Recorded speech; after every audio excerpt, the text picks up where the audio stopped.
Katuru que hare morita e pura eta e pura ta e pura Katuru que hare morita e pura eta e pura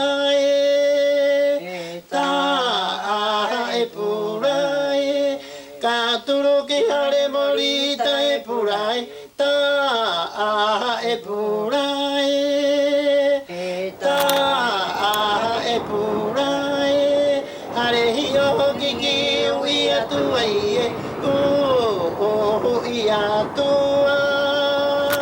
Yorana comunidad, bienvenidos a un nuevo capítulo de Tehauha'a Tupuna. Yorana tmamhingot kainga heunga te aroha haihanga kuru tatoa, kitwahne yotato Tehauha'a Tupuna. En esta oportunidad, el entrevistado de nuestro programa del día de hoy es alguien bien especial, un arqueólogo Rapanui, muy reconocido, Sergio Rapu Haoa, que a lo largo de su carrera se destaca por rescatar todo nuestro patrimonio cultural. Yorana Sergio y Yorana Cristian, como siempre, nuestro panelista en cada programa. Yorana Corúa. Sergio, Yorana Coe, bienvenido a nuestro programa Tehauha'a Tupuna. Es un placer, un honor, un orgullo tenerte aquí con nosotros para compartir tus conocimientos, tu trayectoria como arqueólogo, sobre todo tu experiencia en dirigir trabajos de levantamiento, de ahu, moai. ¿Qué nos puedes comentar al respecto? Bueno, en primer lugar agradecerle la invitación y felicitarlo por un programa que ayuda a reforzar nuestro interés como Rapanui, como comunidad, respecto al patrimonio. Ahora, entrevistar obviamente ayuda a rellenar de informaciones, pero en el fondo lo interesante es que el resto de la comunidad esté al tanto de lo que los profesionales realizamos en favor de la conservación del patrimonio. Una cosa que me parece súper importante también recalcar es que Sergio, yo creo que es el primer doctorado honoris causa que hay ahora en la isla. Hace poco también se le dio ese honor a Sonia Haoa, ¿sí? La Universidad de Binghamton, ¿no? En Estados Unidos, me parece que le dio el título de doctor. Sí. Así que por la trayectoria y por los trabajos arqueológicos que se han hecho acá en la isla. Entonces, en el caso de los trabajos más importantes que tú has hecho, me imagino que tienes un lugar especial en tu corazón por la restauración de la Hunahunau, ¿no? Cristian, le apuntaste muy bien, porque el trabajo de Ahunahunau fue mi primer paso en la materialización de lo que venía soñando muchos arqueólogos, y en particular el profesor William Malloy, que fue el que me llevó a Estados Unidos para iniciar fuertemente la arqueología. Y cuando terminé el trabajo, el año 78, volví a Chile, 77, pero el gobierno en ese momento me designó una tarea, que era preocuparse de la conservación de los sitios que estaban más en peligro. Claro. Anaquena era un sitio muy codiciado para muchos, para Rapanui, no Rapanui, de hacer allá un resort, un lugar de uso masivo, y el turismo aumentaba, y de manera que la única playa iba a estar bajo presión de visitantes. Claro. Pero al mismo tiempo había ahí una cosa monumental, que es el Ahunahunau, y lo particular de ese ajo es que estaba cubierto de arena. La arena es un material que se mueve rápido con el viento, así que en un par de años se cubre estructura muy grande. Pero también para los arqueólogos era muy interesante, porque se implica que todas las evidencias arqueológicas se cubría rápidamente y se protegía. Involucrado en el trabajo llevamos más de 35 personas de la isla, más algunos estudiantes, profesionales, etcétera, topógrafos, etc. Algunos de ellos están en paz, se fueron, otros están aquí. Inicié el trabajo con mi hermano Alfonso Rapu, que en ese tiempo tenía un liderazgo fuerte y era el capataz. Y capataz en el sentido de unir a la comunidad, que estamos trabajando a hacer las cosas que correspondían y cuidar los elementos de trabajo.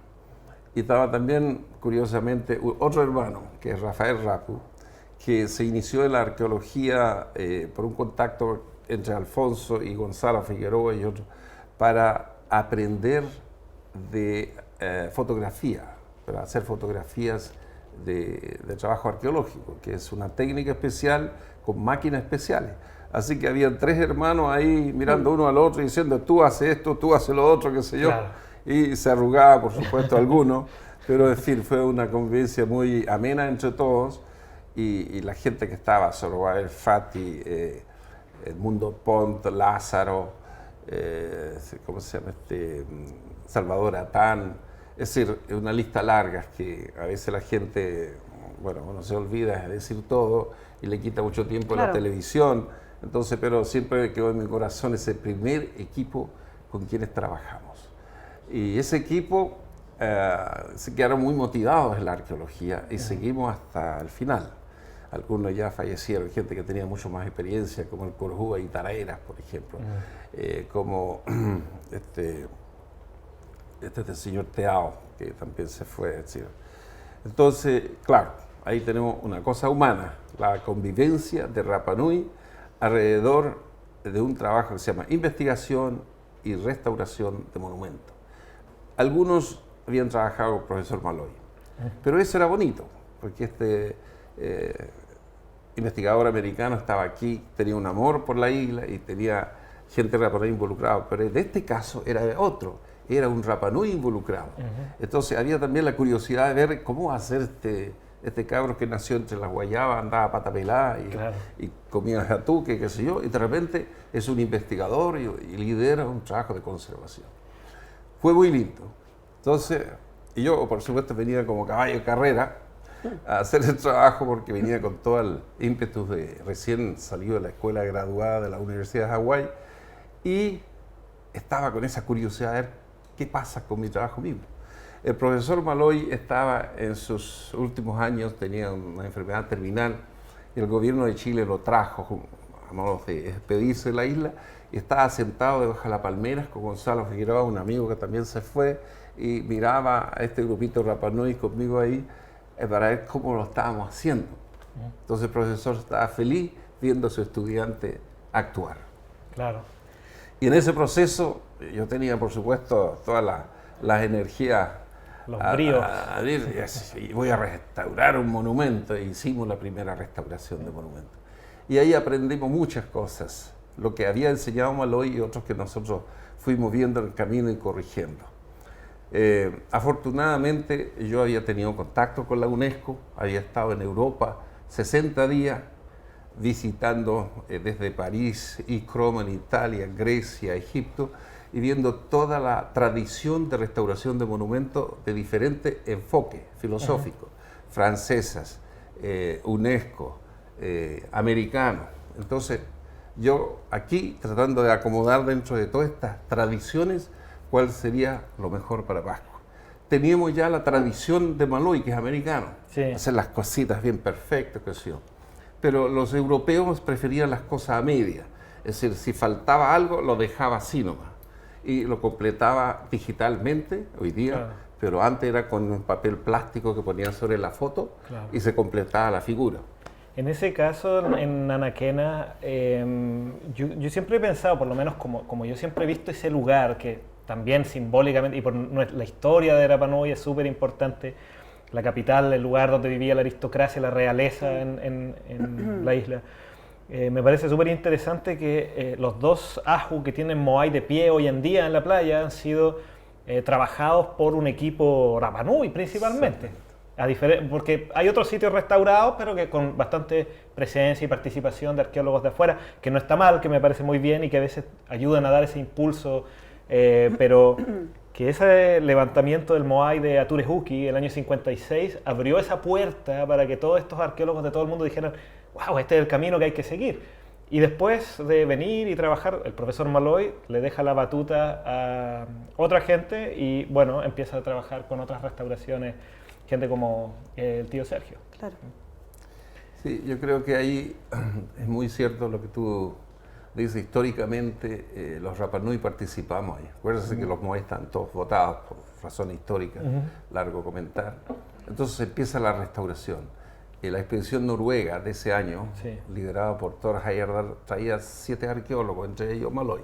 Claro. Entonces, al intentar restaurarlo, ellos combinaron esfuerzos. Por un lado, el extranjero decía tiene que hacer de tal manera, y los Rapa Nui remangaron y dijeron no, de esta otra manera, y lo hicieron. Sí.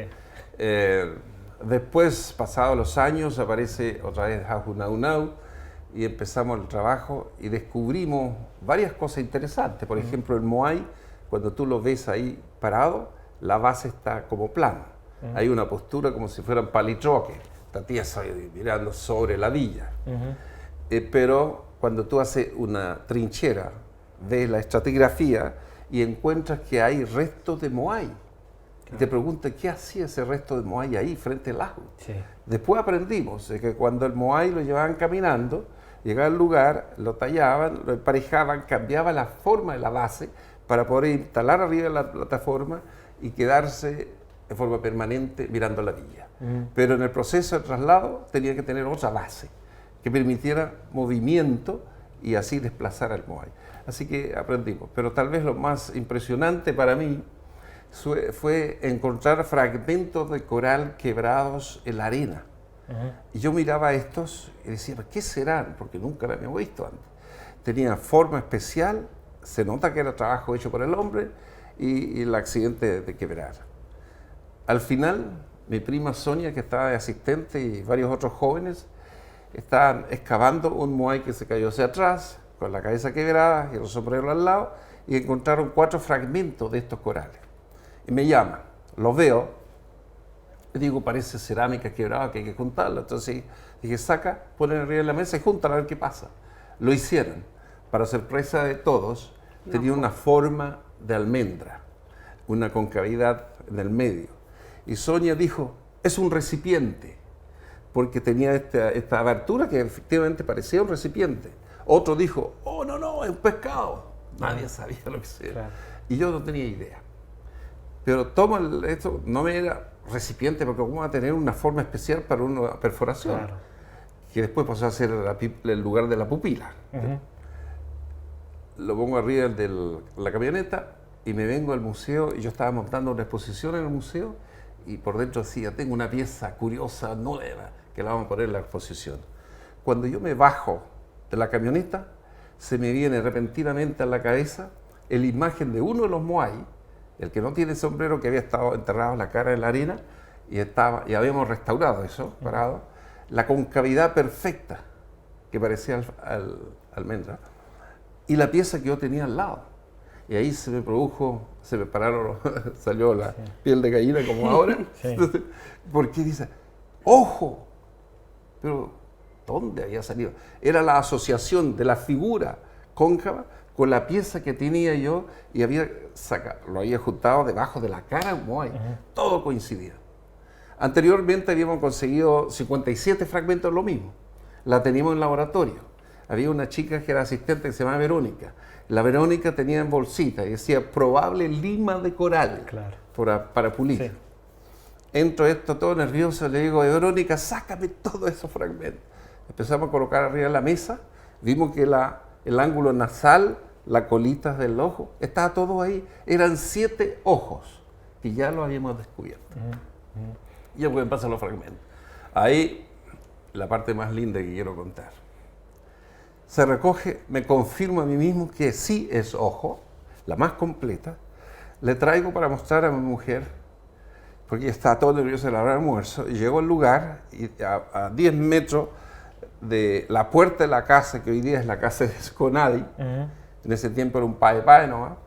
Entonces estaba José Fati, el famoso maestro José Fati, enseñando Rapa Nui a mi esposa. Entro así con la pieza en la mano y el viejo le estaba diciendo a ella, Arioko, Arioko. Yo me acerco y le digo, Corjúa, aquí está el Arioko. Y lo pongo arriba de la mesa, al lado de él. Arioko de Moai. Y yo estaba todavía nervioso con todo este descubrimiento y el viejo sonriente y tranquilo se sonríe y dice, sí, es ojo de Moai. Y le digo, a ver, espera, Corujuga. Nadie sabe que los Moai tenían ojos incrustados. Sí, me dijo, sí, yo sabía. Pero ¿cómo? ¿Y cómo el resto la gente no sabe? Es que cuando yo tenía 10 años, iba caminando con mi papá en Rano Raraku, entre los Moai.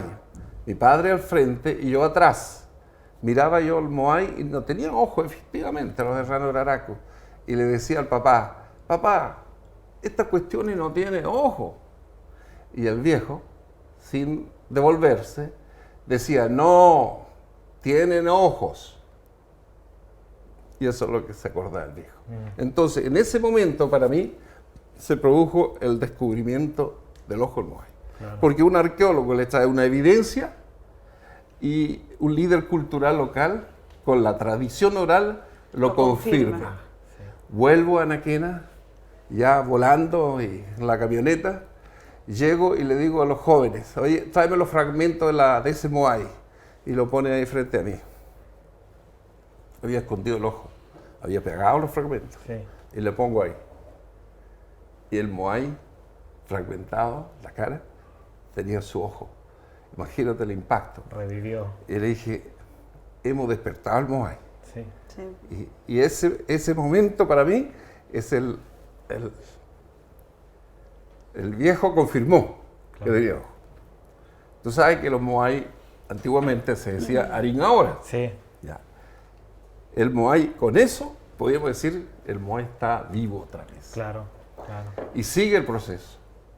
Don Juan Jaoba, que lo quiero mucho, que se fue, era mi capataz. Y le digo, Corujuga, no tenemos todos los ojos. Hágame exacto los ojos para los otros Moai.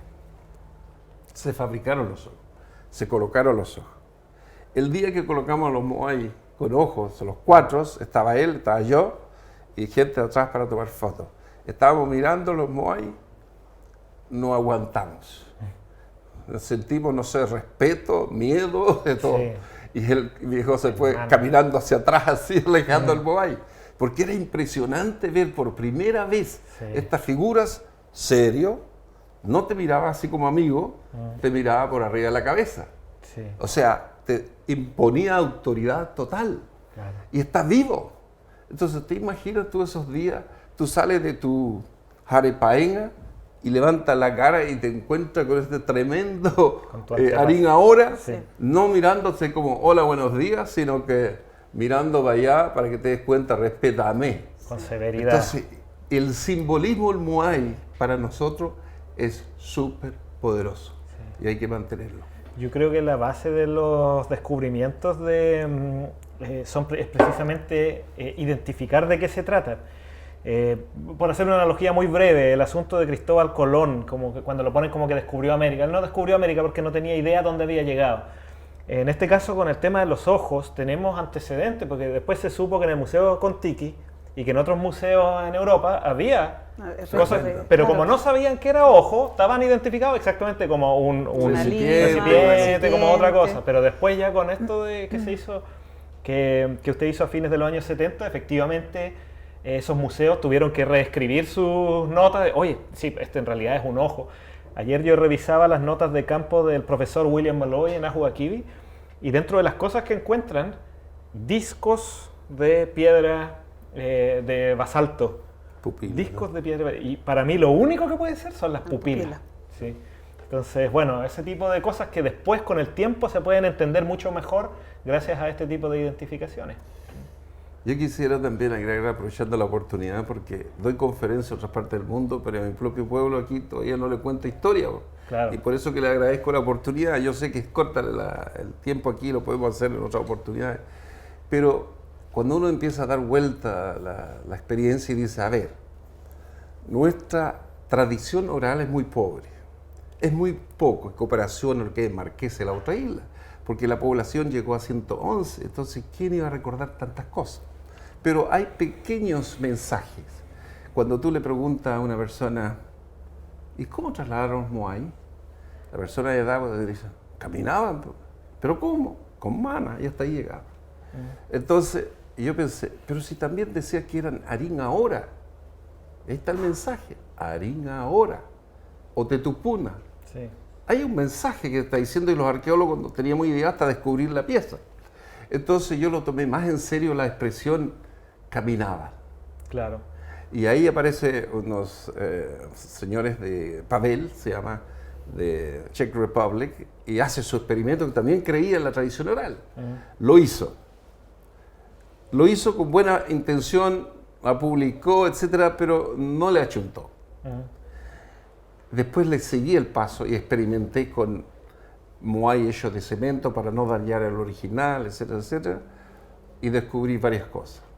14 evidencias que me decía por certeza que los moai fueron trasladados en posición vertical y casi como moviendo el refrigerador.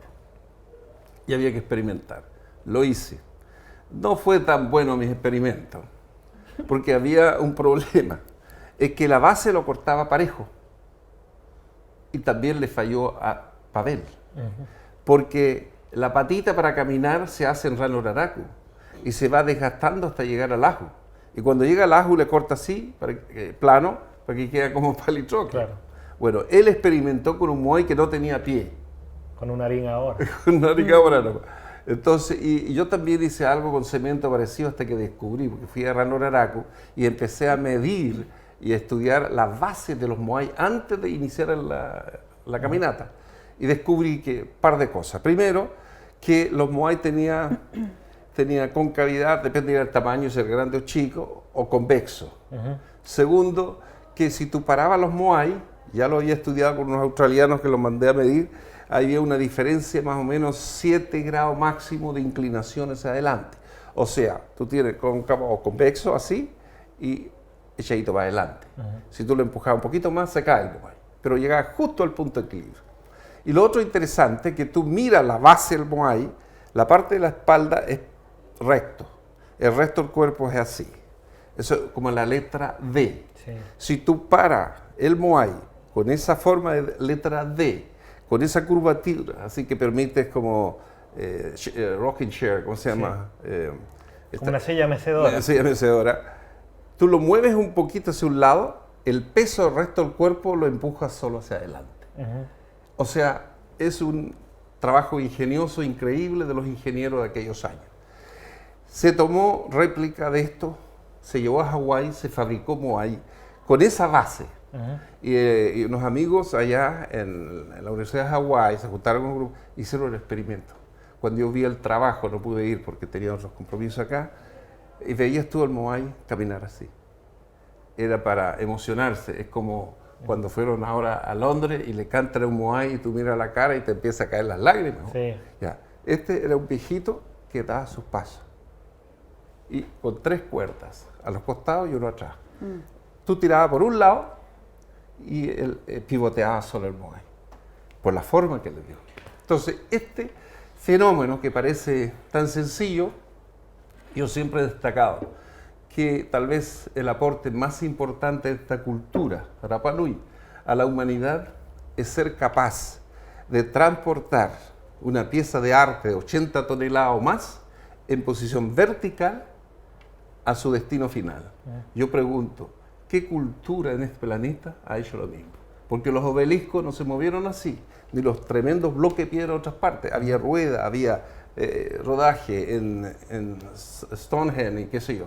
Pero una pieza de arte en posición vertical, 16 o 15 o 14 metros, con ese tonelaje, y la gente aquí eran 5 pies, ¿no?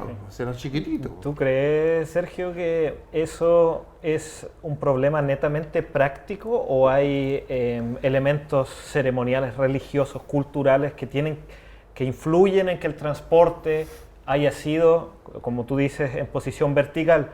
Porque si es un tema práctico, quizás, a ver, cuando se discute en arqueología cómo se movieron los moai, básicamente lo que dicen los arqueólogos afuera, así lo movería yo. Pero no es una cosa como con una convicción o con un que tenga como un elemento de pertinencia cultural en lo que la mayoría dice. Así lo movería yo porque para mí es lo más fácil y lo más práctico. Sí. Pero quizás para el Rapa Nui antiguo no eso es solamente un problema práctico mover el Moai. Quizás para ellos hay una razón de ser de por qué el Moai tiene que ser transportado de esta manera y no de esta otra manera. Por lo que simboliza, por lo que se supone que va a representar una vez que llegue allá. ¿Tú crees que esos elementos juegan también en esto? ¿O? Yo creo fuertemente antes, durante y sigue siendo hoy día. El tema de convicción, por darle un nombre, es poderoso. Poderoso cuando tú dices, por esa puerta voy a salir, por esa puerta voy a salir, tengo que salir por esa puerta. Claro. Finalmente logra intonizarte y después le decimos mana nomás. Claro. Pero lo que pasa es que la gente está tan compenetrada en lo suyo que es una fortaleza enorme que te mueve en la vida. Y los hombres en aquellos años no tenían otros elementos como ruedas y qué sé yo. Claro.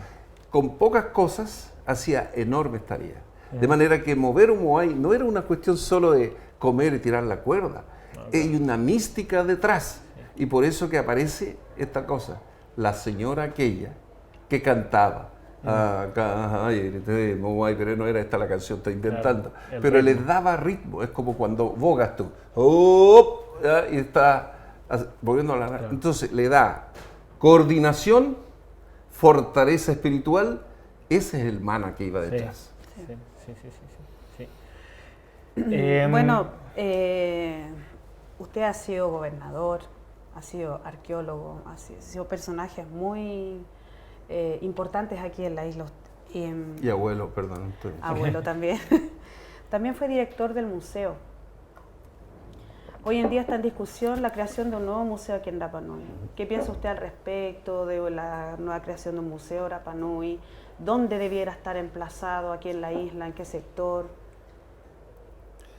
Yo creo que la institución museo es muy, muy importante aquí y en cualquier parte del planeta.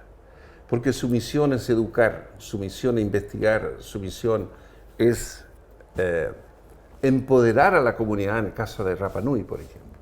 Porque esta isla entera es un museo. Pero podemos minimizar para dar fuerza a una actividad X. Cómo se plantaba, no sé, tú no lo puedes meter en una sala del museo, pero resulta que aquí hay lo que se llama Puma, Navai, etc. ¿Y por qué lo hacen aquí? ¿Por qué va la gente a plantar en un lugar donde hay este espesor de piedras? Es porque ellos conocen su naturaleza, su ecosistema, sabe que la escasez de agua permite que en ese lugar se guarda lo poco que cae del cielo.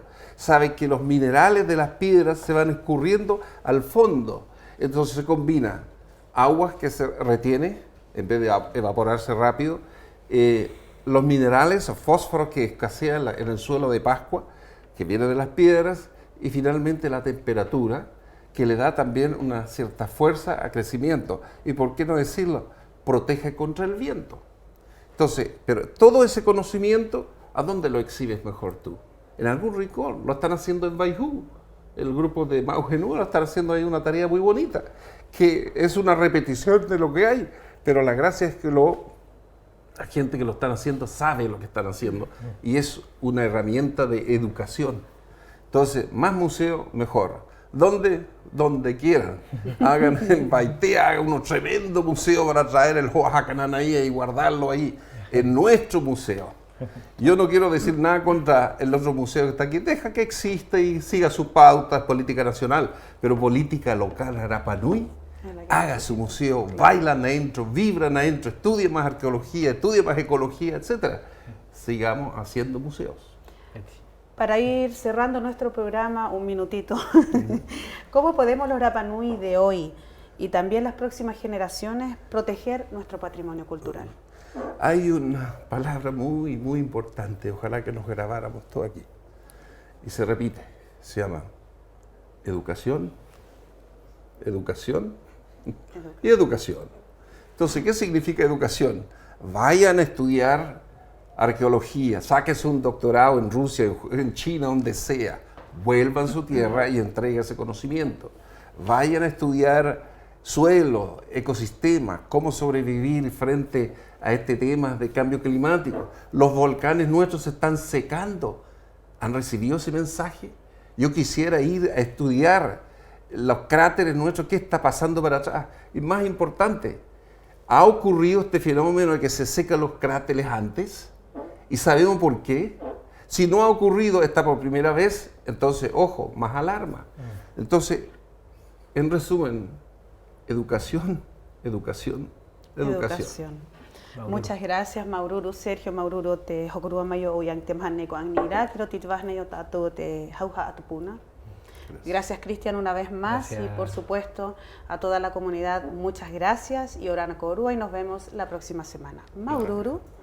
Katuru ke hare morita e pura e ta e pura e ta e pura e Katuru ke hare morita e pura e ta e pura e ta e pura e Katuru ke hare morita e pura e ta e pura